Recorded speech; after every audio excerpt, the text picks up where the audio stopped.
Di video ini, kita akan bahas pertandingan final Piala Dunia antara Chelsea melawan PSG yang dimenangkan oleh Chelsea dengan skor 3-0. Seperti biasa, kita hanya akan bahas proses di balik gol yang terjadi. Gol pertama Chelsea berawal dari build-up yang dilakukan mereka. Sanchez yang menerima bola dari Cucurella melakukan delay dengan tujuan memancing pemain PSG lebih ke depan. Saat Dembele sudah benar-benar dekat dengan dirinya, barulah dia memberikan long pass yang diarahkan ke Malo Gusto. Gusto berada di situasi 1 versus 1 melawan Mendes. Saat berusaha berduel, Mendes melakukan kesalahan antisipasi sehingga bola malah mengarah ke gawangnya. Hal ini membuat Gusto bisa membawa bola mendekati kotak penalti. Mengetahui Gusto yang bisa langsung berhadapan dengan Donnarumma, Beraldo pun segera menuju ke arahnya. Gusto pun melakukan delay dan mengubah orientasi tendangan ke kaki kiri. Namun, tendangan tersebut masih bisa diblok oleh Beraldo. Kalau kita perhatiin, Palmer yang berada di depan kotak penalti sangat bebas dan punya ruang kosong yang lebar. Kenapa itu bisa terjadi? Kita bisa kembali saat Sanchez masih menguasai bola. Bisa terlihat kalau setiap pemain PSG melakukan man marking ke setiap pemain Chelsea. Dan yang bertugas marking Palmer adalah Ruiz. Saat ini, posisi Palmer pun sebenarnya masih di belakang dari Ruiz. Namun, di momen setelahnya, posisi Palmer sudah mengungguli Ruiz, dan Ruiz seperti terlalu terpaku dengan bola sehingga tidak memperhatikan posisi Palmer. Hal inilah yang membuat Palmer bisa menerima bola di posisi ini sehingga punya ruang tembak yang ideal.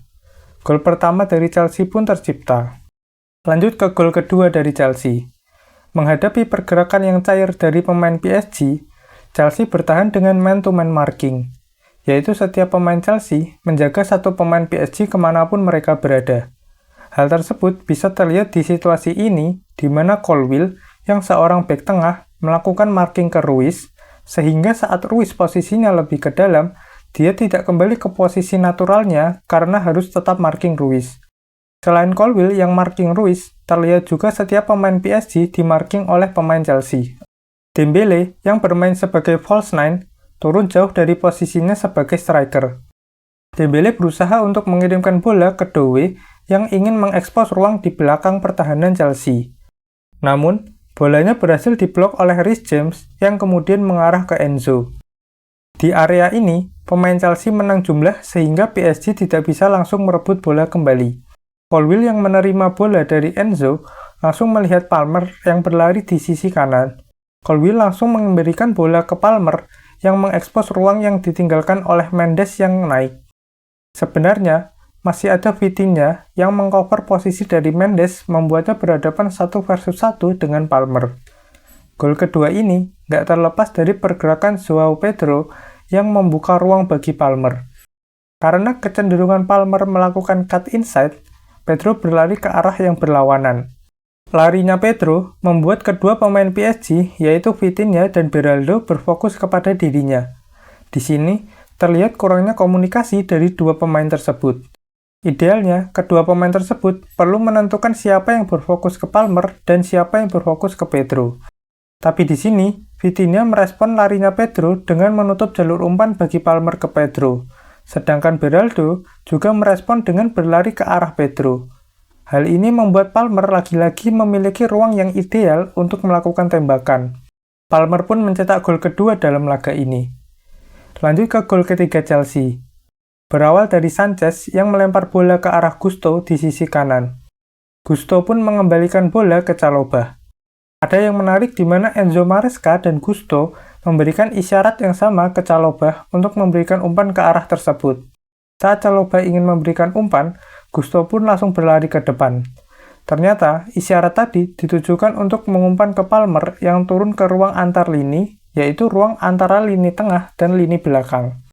Di sini, Palmer bisa menerima bola dengan bebas tanpa gangguan dari pemain PSG. Menurutku, ada 3 alasannya. Yang pertama, yaitu ada 2 pemain Chelsea yang berada di ruang antar lini, yaitu Enzo dan Palmer, sedangkan hanya ada 1 pemain PSG yang berada di ruang antar lini, yaitu Vitinha. Di momen tersebut, Vitinha berada lebih dekat dengan Enzo ketimbang Palmer. Alasan yang kedua, posisi Palmer dan Pedro yang sejajar garis lurus. Hal ini membuat Beraldo dikunci oleh Pedro sehingga nggak bisa pressing agresif ke Palmer. Jika Beraldo melakukan press ke Palmer, maka akan meninggalkan ruang yang bisa dengan mudah diekspos oleh Pedro. Alasan yang ketiga adalah langsung bergerak larinya Gusto sehingga sudah berada sejajar dengan Palmer. Hal ini membuat Mendes yang awalnya ingin press Palmer mengurungkan niatnya. Jika Mendes tetap memaksakan untuk press Palmer, maka Palmer bisa langsung memberikan bola ke Gusto yang selanjutnya mengekspos ruang yang ditinggalkan oleh Mendes. Karena tiga alasan tersebut, Palmer bisa bebas kontrol bola, balik badan, bahkan melakukan dribble progresi. Mengetahui Palmer melakukan dribble progresi, Pedro pun berlari lebih ke arah tengah, selain agar tidak menghalangi jalur dribble Palmer, juga untuk menjauhkan diri dari Beraldo. Sampai dekat kotak penalti, Palmer mendelay bola. Dia pun melihat Pedro yang berusaha mengekspos titik buta Beraldo yang sedang fokus dengan bola. Karena garis pertahanan PSG yang enggak lurus sejajar, membuat Pedro berada di posisi onside saat umpan tersebut dilepaskan.